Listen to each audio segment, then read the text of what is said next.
This is the Project Management Podcast. We bring project management topics to beginners and experts. Find us on the web at www.thepmpodcast.com or send your emails to pmpodcast@gmail.com. Hello and welcome to episode number 101. I am Cornelius Fichtner. This is the Project Management Podcast for the 29th of July 2008. Nice to have you with us. The Capability Maturity Model Integration is known to most of us simply as CMMI. It's a process improvement approach that provides organizations with the essential elements of effective processes. The goal of CMMI was to improve the usability of maturity models by integrating many different such models into one framework. It was created by members of industry, government, and the SEI. Our guest today is Jeff Burkle from Metafuse. He and his team have led projects helping their customers implement CMMI. We start out by giving you a CMMI overview, learn how it compares to other capability maturity models, and then take you step by step through a general process of a CMMI implementation project. Today's episode is sponsored by the International Community for Project Managers. The ICPM is the newest and fastest growing free international project management community on the web. With over 7,000 members worldwide, the ICPM is the right place to get insights and answers, download forms and templates, learn best practices, and connect with your industry peers. Visit www.theicpm.com today and sign up for your free membership.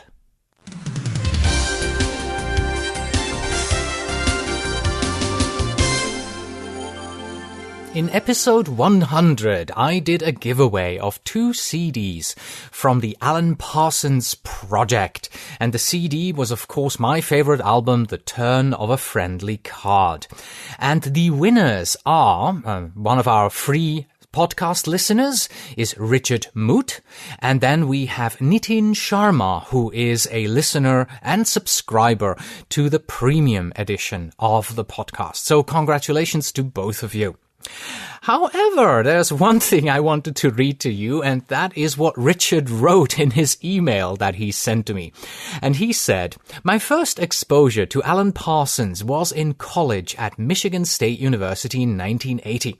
The students in the room next to me would smoke illegal substances and played both Pink Floyd's Dark Side of the Moon and the Alan Parsons Project. They painted their ceiling black and also painted the constellations to aid in the experience. I'm not sure if they ever graduated or not." On that note, let's move right on to our next giveaway. And that giveaway is one professional edition of Insight Tree. If you remember, a couple of episodes back, we spoke to Oliver Lehmann about the decision-making tool called Insight Tree.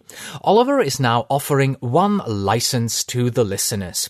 You can check out the software at visionarytools.com, and in order to win, all you have to do is send an email to pmpodcast@gmail.com. In the subject line, please write tree, just the word tree, T-R-E-E, and in the body, tell me your full name, town, and country that you are writing from. And please make sure that your email is in my inbox by August 6th, 2008. And since we only have 1 license to give away, that means that even if you're listening to the premium episode, the premium feed of the podcast, you have to send me an email if you want to participate in this giveaway. Well, and now I have another gizmo for you. Think about how many different project management tools your company uses. And don't you love the fact that you have then to constantly copy and paste information from one application into another? Well, I came across a tool called Rike, and Rike may end this problem for you. To learn more about Rike, I contacted Andrew Filev, who is the CEO of the company.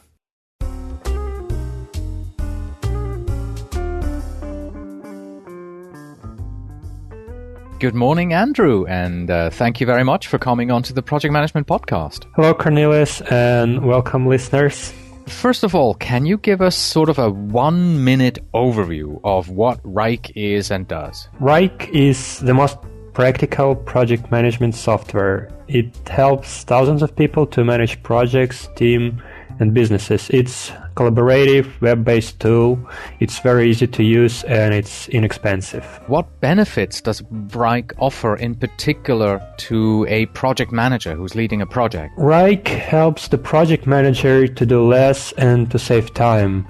Rike does a lot of routine work for you. For example, a lot of project management tools force you to do things twice and copy things from emails into a project management system and back to emails.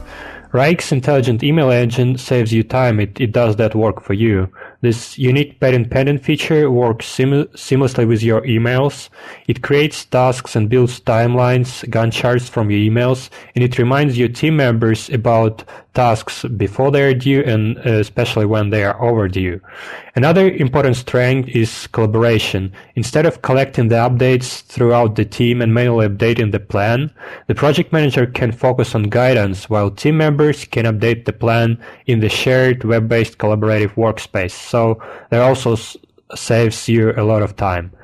Last but not least, Rike's unique flexible structures enable you to apply several work breakdown structures and views, more correctly saying views, for the same projects. So you can share different parts of integrated plans with different people. They all will have their own picture, their own view, but you will still have their integrated picture and you can align different parts of your project together. So this can help you to cover the whole organization in one workspace, and at the same time different members of your organization will have their different views, and those views can be limited.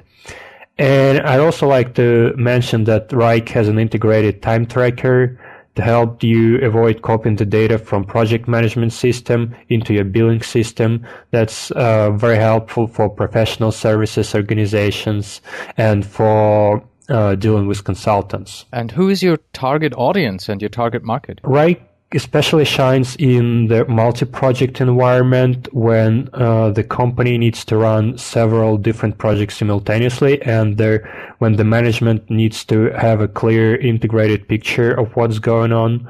It's really impossible right now to productively manage those projects with traditional tool.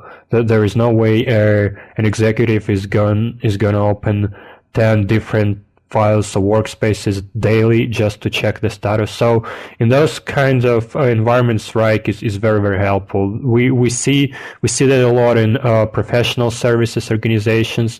We see that a lot in companies that are in their managers who are responsible for running diverse activities. So the upper it goes, the more is the need for Rike. And our customer base is growing every day, and it ranges from churches to global companies like Capgemini. Why should a company decide to use Rike and not just simply another tool like MS Project or Niku or something along those lines? As I have mentioned, Rike has two important unique features: intelligent email engine and flexible structures. Those two parts of the system save you a lot of time and make you more productive, especially in a multi-project environment, especially when you do use email a lot in your daily work.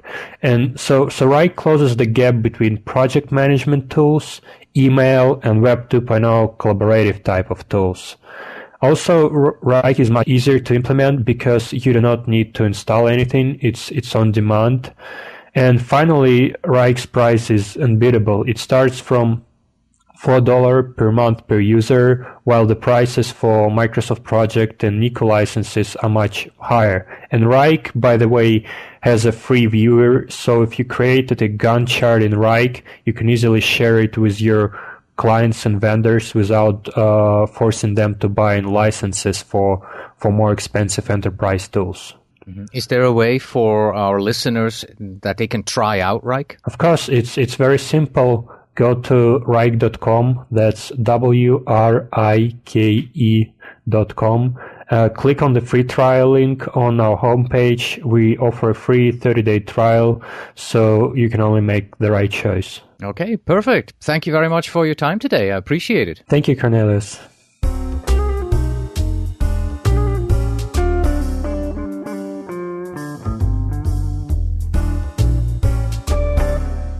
And here is our Gizmos disclaimer. We do not endorse the gizmos that we present in this segment. We just want to tell you that they exist. Please use your own judgment. The companies and individuals who are presenting a gizmo here do not pay us for the privilege. And now our main topic, the discussion about CMMI with Jeff Burkle. Jeff has held executive leadership roles within a number of successful companies in the service, consumer electronics, and recycling industries. He has led the development of information systems to track geographically diverse operations and tie them together using a centralized network of information reporting and communication. Jeff was involved in the development of key business processes and information systems, including web-based applications and ERP, that positioned the companies for further revenue and profitability growth, improved customer service, and enhanced employee productivity. Jeff is Metafuse's lead business technology analyst, helping customers evaluate and define their business requirements, objectives, and e-strategies that give them a competitive advantage. With extensive experience in business process and strategic planning, Jeff helps clients leverage their existing business and technology infrastructures, enhance them when needed, and maximize their Internet ROI. Jeff is also project manager for key accounts. His experience leading the development team ensures that the clients of Metafuse receive the best customer care and their projects are delivered on time and on budget. And before we get started, just a little side note here. Metafuse is the manufacturer of the tool called Project Insight. And if you remember last episode, Project Insight was in fact the sponsor of the program. Just so that we're clear, Metafuse and ProjectInsight.net are not paying for this interview. When they talked to me about becoming a sponsor, we got chatting and I realized that there is a lot of good project management information that they have within the company. So I invited Jeff to come on the program and discuss CMMI with us. So, that much said, please enjoy the interview with Jeff Burkle. The Project Management Podcast's feature interview. Today with Jeff Burkle, Chief Operating Officer and Vice President Professional Services of ProjectInsight.net.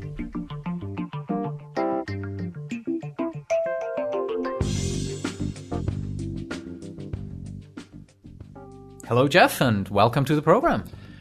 Thanks, Cornelius. It's great to be here. Your team has led a number of customer projects where you've helped your customers, other companies, implement CMMI in their organization. So to get us started, let's look at the basics of CMMI. What is CMMI? Well, CMMI was originally a U.S. Department of Defense tool to assess contractors' processes, not the contractors themselves, but their processes, and the processes then drove the Department of Defense to determine how they would be able to fulfill the contracts, specifically software contracts, and their projects for the Department of Defense. Now, this approach is, as I said, is not a process in of itself, but it is an approach and a framework for defining what effective processes should be and how to improve on those processes. CMMI is used to drive not only the creation and the development of new processes, but the continual improvement of processes that are already in place. Right now, CMMI is being used to not only drive software engineering processes, but also other non-software engineering and even non-project processes within organizations. Okay, so how then does it compare to the PMI's OPM3 methodology, or framework rather? Well, CMMI and OPM3 are very similar in the fact that they both drive process improvements. But CMMI, as I said, was really used not only for software and project-oriented processes, but also for non-project processes in an organization. OPM3 really focuses its energies on improving project processes and not just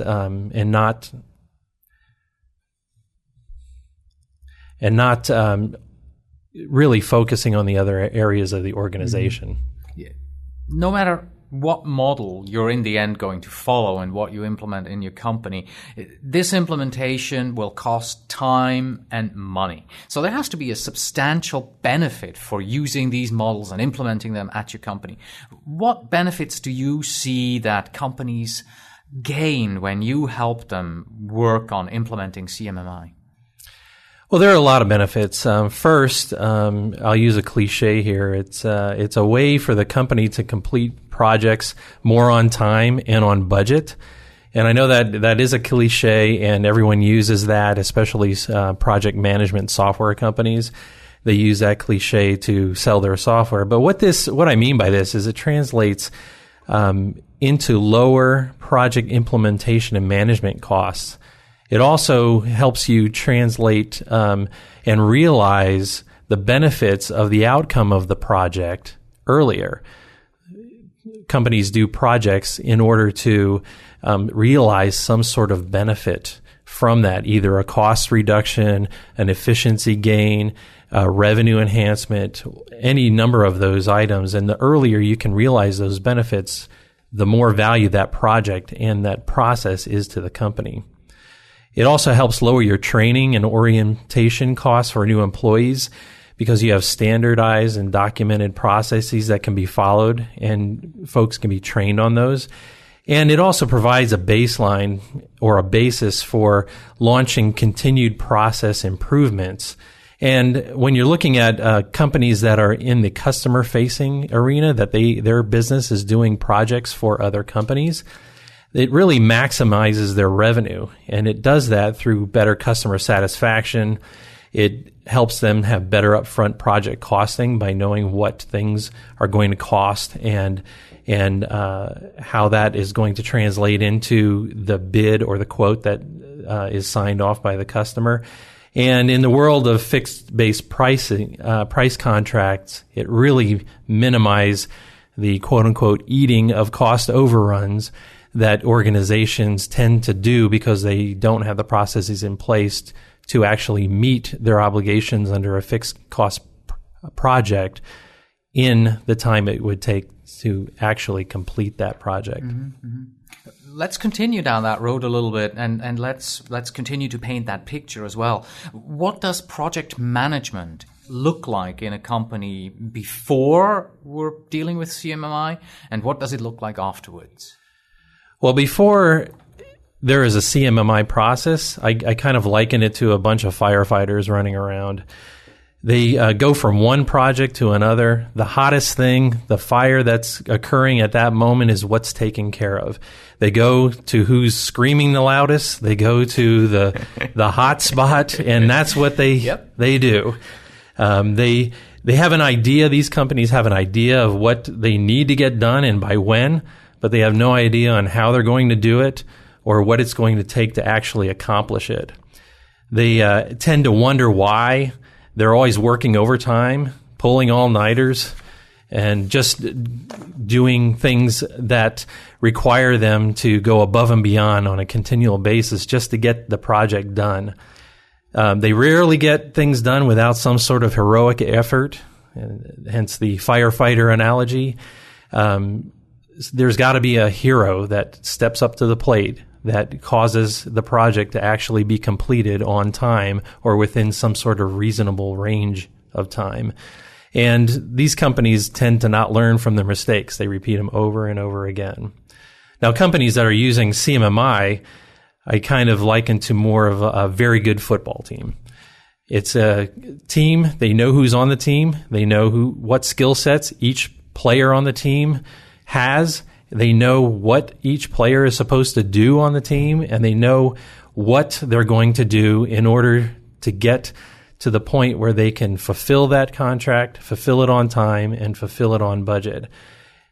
The processes that are in a CMMI implementation that these very good football teams use they're a way to not only plan, but they allow adjustments along the way. So if there is some sort of hiccup or some sort of unknown that comes up, the processes and the team and knowing all of the things that a good football team knows allows that project team to adjust and overcome those unknowns. They also, since they typically are employing some sort of closeout or sunset process at the end, they learn from their mistakes and they incorporate things that didn't work into process improvements so that the next time they do this, they don't have that item that doesn't work for them. They end up with a better process and a more successful process for future processes and projects. They don't always win, but they do win most of the time. There are things that you can't overcome sometimes, but for the most part, they're successful. Yeah, and for those people who don't like football, it could also be water polo or cricket, right? It doesn't really matter what type of team, right? That's right. Football or soccer. Yes. Let's take a closer look at the actual implementation process and what it is that you do with your customers and how you get them to use CMMI. So let's begin at the very beginning. A company made the decision to, implement a maturity model, whatever it may be. And the next question that they have to ask themselves is probably, are we going to make or buy this? Are we going to do it ourselves, or are we going to bring in a consultant like yourselves? So what criteria should I be looking for in a consultant to help me implement CMMI?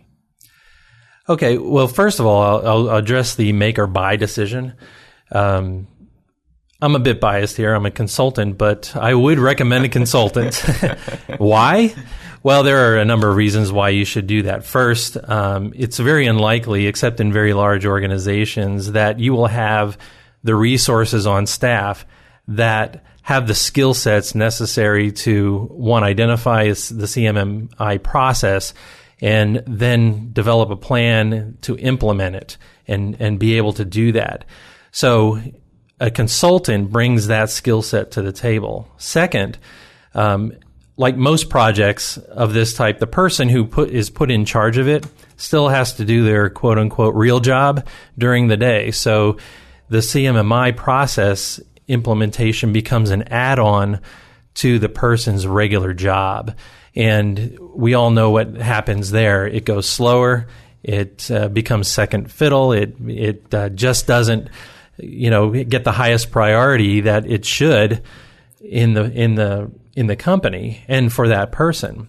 So we need someone who's dedicated and has the task given to them to actually get this done. And a consultant, since you're hiring them, is that person. Third, in a company of firefighters, especially if you're coming in at that lowest level and you've got firefighters running around, they like it. They like to be firefighters. They'll complain about it, but in the end, companies that have a lot of firefighters have a lot of heroes, and everyone likes to be a hero. You'll never hear someone say, "Hey, great job, Lisa. You got that project done on time. You didn't work any extra hours, and you even got to take your vacation. Awesome." You'll never hear that. But you will hear, "Hey, did you know Joe and Sally worked 200 hours of overtime last month, put in nights and weekends, and got that project out on time? Great job, Joe and Sally. You guys are great." They're heroes. They're recognizing the company for going, quote unquote, above and beyond. And even though they went above and beyond because the processes didn't let them do anything but go above and beyond, they're viewed as heroic and they get recognition. And who wants to give that up? So you need someone who has a vested interest in giving the company what it needs. The company needs a lot of Lisas, not a lot of Joe and Sallys to be successful and to grow. Okay, so what about the criteria? What criteria should I be looking for in a consultant that I would like to bring in to implement CMMI? Well, first of all, in a basic level here, you need to find someone who's done this before. You need to have someone who has a track record of helping companies with their processes and implementation of CMMI. Someone who has references that you can talk to. Someone who can provide not only references that are very glowing, but have references that say, "Hey, we came up with these issues during the process, and this is how we overcame them." Someone who can give an honest opinion and an honest reference while they're talking to your prospect. One who can explain the processes up front. And that means how are we going to get this project finished? What are the buy-ins that we need? What is the timing? What are the expectations that people should have? And what are the honest growing pains in adoption that are going to happen in any sort of CMMI implementation? Adoption is can be a very painful part of the process, and successful adoption is what's going to ultimately measure how successful the CMMI project was in the end. You have to remember that the CMMI process is an evolution. It's not a Frankenstein switch that, hey, it's dead and now it's alive. It's something that you evolve over time, that here it is. It's alive. We're going to have some growing pains in this, but we'll work through those. And in the end, we'll have people looking back and saying, I can't believe I did not have this before. How did we ever run this company without these processes in the past? Right. So let's start at the very beginning then. From your experience, what is the very first thing that most companies do when it comes to implementing a CMMI? Well, first and foremost, is you have to get executive management buy-in. What a surprise. Yes. We have a lot of companies that come to us and they say, we need this process. Can you help us? And then you go to the decision maker and they're not quite bought into it.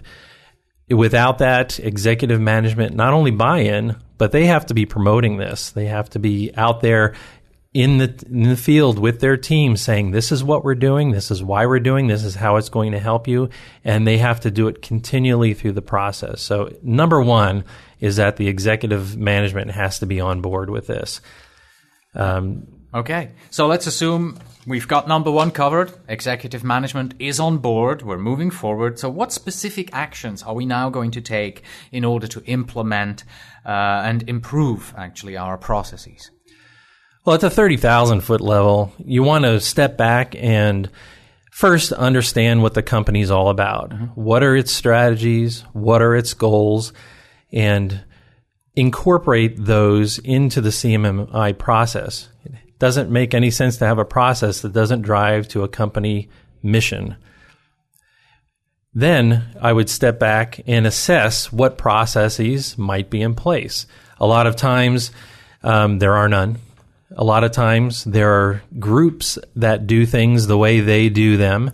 So you'll have one group that does projects in a certain way, measures their results in a certain way. You've got another group that does it slightly differently. You've got a third that might do it significantly differently.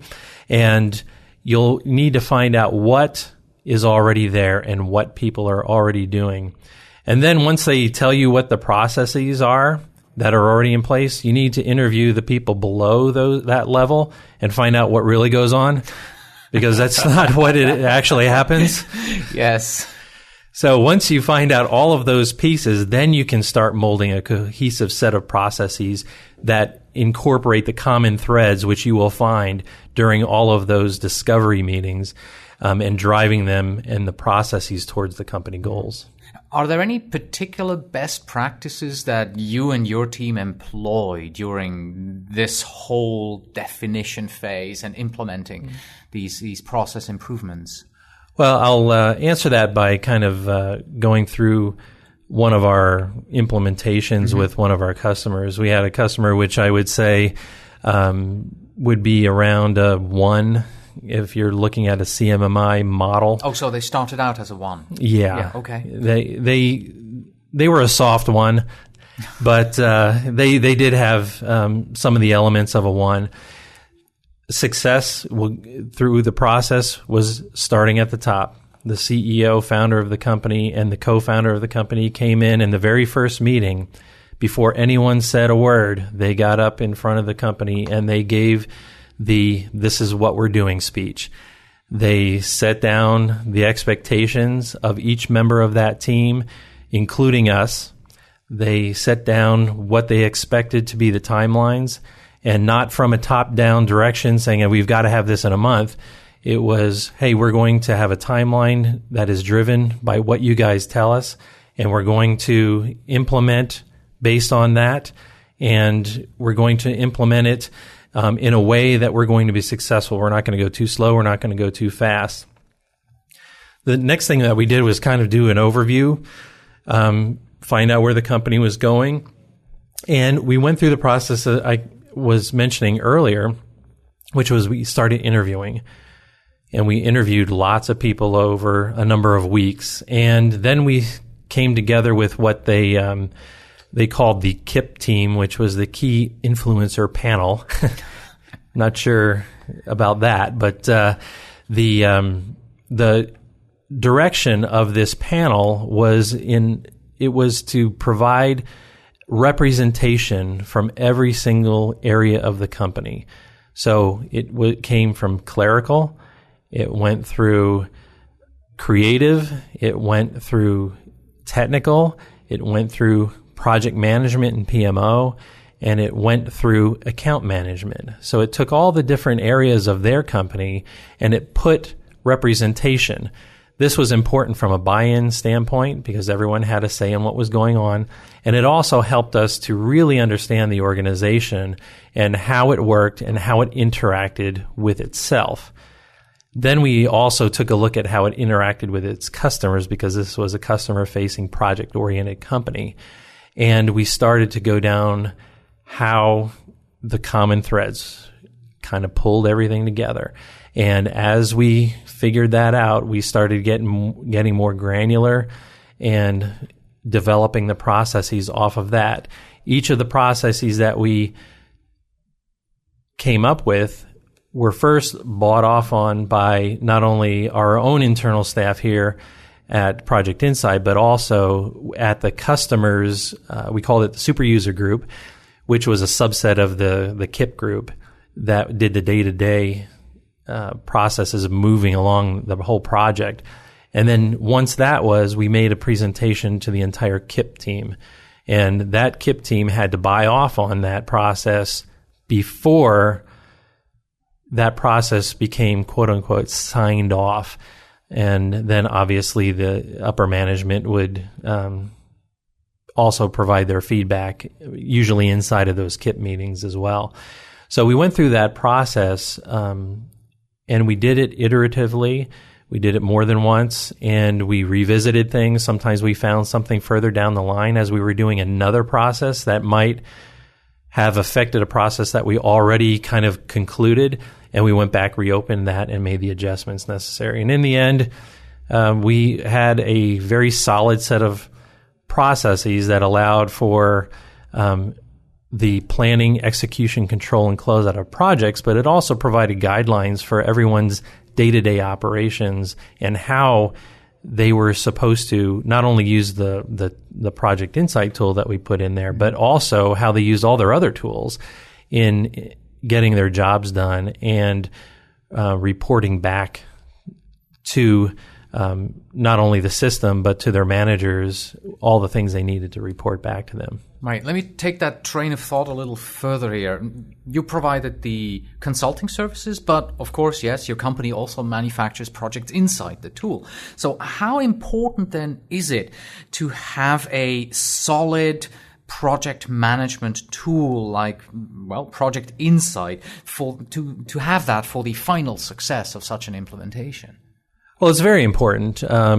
We kind of liken the project management tool as one of the legs of a three-legged stool, say. Right. the first leg is people.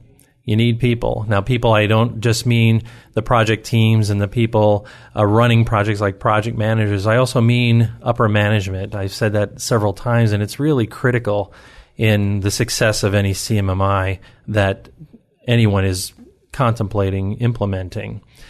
But so the people are the first leg of the three-legged stool. Without that element of not only people who are capable, but they have to be willing and they have to be on board the process in order to make it work. The second thing is the processes themselves. So in order for the people to be successful, you need to have the CMMI processes in place in order for them to cohesively work as a team in order to accomplish the end goal.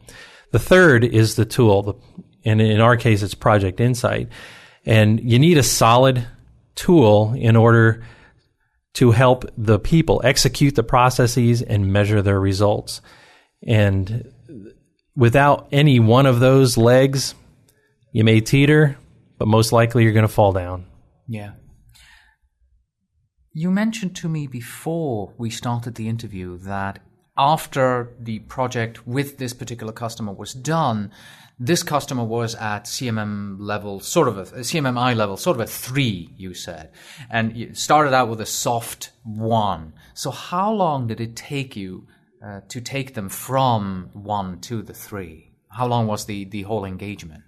Well, the engagement lasted about 6 months. Now, it actually lasted longer than that because we didn't just get them live and then tell them to good luck and call us if you need us. We actually held their hands throughout the process after the implementation as well.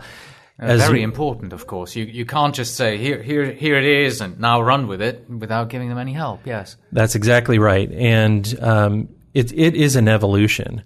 And as much as we like to fancy ourselves as knowing everything about everything the company might do, there is no way that you will uncover every situation and have every process cover every scenario that might come up. Mm-hmm. So as you go into real life, you'll find out, oh, we forgot this particular thing, or hey, this is a new thing that comes up with our customers because we're doing new technology, or the customer has this really crazy good idea that just really doesn't fit in anything we did, and we have to adjust our processes for that. So what we want to do is provide the mechanisms to not only get them to the point where they can launch, but provide that extra evolutionary step where we can kind of smooth out any of the bumps in the road, make adjustments as we have to, so that as they go forward, not only are they comfortable in using the processes that are there,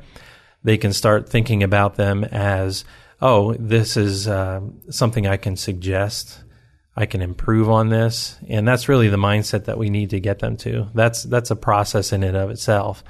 Mm-hmm. Yeah. This is actually the one point in project management that I've seen over the years where most projects end and then fail, sort of, because you've got your final product, you hand your product over to the customer takes it, and then there is no ongoing support. You know, it doesn't really get institutionalized. The customer can't get back to you. This is where, and I'm guilty of it, hey, this is where many projects have just ended and the project manager moves on to a new project and nothing is in place to help these poor customers, I have to say, to really move forward and evolve the system together with the vendor or with the consultant that was there. Now, we've spoken a lot about, CMMI, what it is, how to implement it and how you've helped it, but let's look at another situation here. Are there any types of companies that you would say that should not implement CMMI? Well, if you're talking about implementing and aspiring to a CMMI level 5, then sure, there are companies that would be too much of a burden. Right. Small companies, say 20 people would be an example. They would have to expend way too many resources in order to make that successful. They might be able to be very successful at what they do, being at a level 2 or a level 3. What you'll usually find is that companies will kind of grow into the need. If their company is a company that it's a lifestyle company, then they're probably not going to do too much on the CMMI area. They're not really growing. It's a lifestyle kind of thing for the owners and the employees there. But if you are in an organization that has growth aspirations, then at some point you're going to have to address CMMI. That could be later, depending on the kind of people and their personalities, or it could be sooner. You'll tend to see that funded companies kind of get there sooner because they have very strict goals on what they need to do and how they need to do it, and you'll have a lot of venture capitalists and so forth kind of dictating those kind of things. But if you have an organically growing company, you'll probably need to become self-aware of that gap in your ability to grow and what is causing you to have growing pains. And at some point, the organization will become self-aware and say, hey, I'm not growing because everyone's running around fighting fires and they're not going through repeatable processes that we can, one, price our projects out the way they need to be priced out, and then execute them the way that we need to execute them. And you'll find that at that point of self-awareness is when they start into the CMMI process. Mm-hmm. Earlier in the interview, we looked at the criteria that one should look at when it comes to, finding a consultant. Now, to finish off our interview, let's turn our thinking around here, because you're helping others to implement CMMI. That means that you yourself must have a pretty solid project management methodology in place. Otherwise, it just doesn't work. So the logical first question, of course, is what CMMI level are you at? Well, I assess my company at a level 4. Okay. What does that mean for those people out there who do not exactly know what the definition of level 4 is?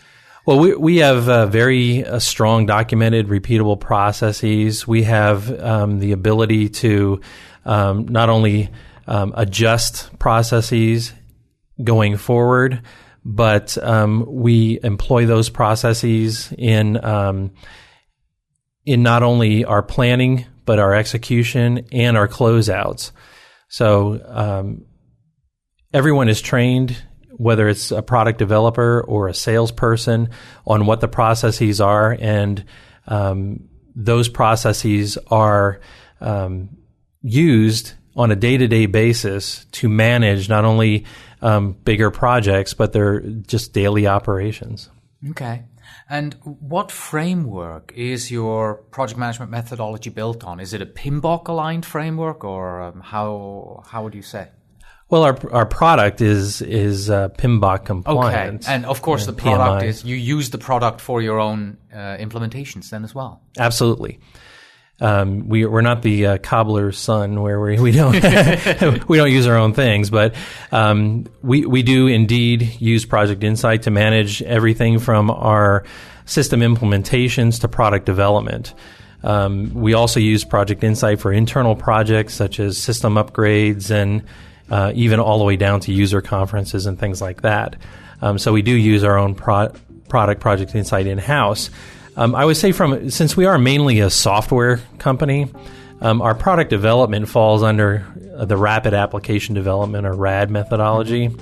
Our requirements gathering, or focus groups, if you will, really focus on our customers. I mean, we listen and we take our customers' suggestions very seriously. They're our main source of requirements definition for future releases. Our product is architected to reuse components and the processes that make it very scalable, customizable, and integratable. Wow, it almost sounds like you're a company out of a textbook.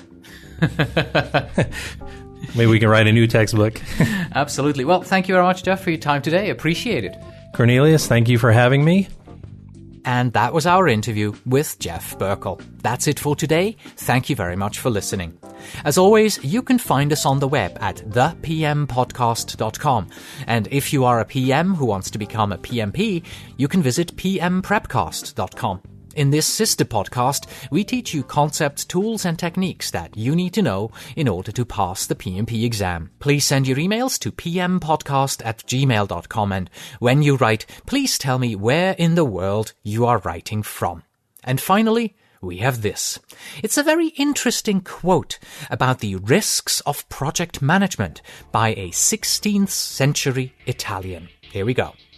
And it ought to be remembered that there is nothing more difficult to take in hand, more perilous to conduct, or more uncertain in its success than to take the lead in the introduction of a new order of things. Because the innovator has for enemies all those who have done well under the old conditions, and lukewarm defenders in those who may do well under the new. And this quote is, of course, by none other than Niccolò Machiavelli, and he said this in about 1505. Until next time.